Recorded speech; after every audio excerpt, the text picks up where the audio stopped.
కాలేజ్లో స్టార్ట్ అయ్యి 90% love stories ఏవి వర్కౌట్ అవ్వవే. వాళ్ళిద్దరికి ఏదోకో రోజు ఫసాక్ అన్ని నీవనోచు అంతరంగమున అన్ని నీవనోచు అంతరంగ. స్కూల్లా ఫాలో అయ్యింగే, కాలేజ్లా ఫాలో అయ్యింగే, ఇప్పుడేమో బాస్ అని ఎంకాలు పడుతుంది. తెల్లగుంటావు గాని ఏడునో నల్ల మచ్చుంది బావా నీకు. నేను డ్రాప్ చేయనా? పర్లేదు మేడం, నేను క్యాబ్లో వెళ్ళిపోతా. అడుగుతుంటే ఎక్స్ట్రా చేస్తావేంటి?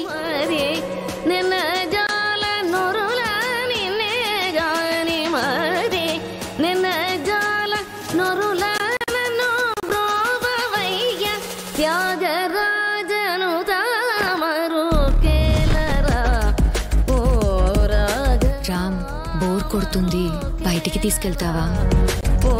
శారీలో బాగున్నావు. ఓ చెప్తే అలానే వచ్చేదానిగా మరి.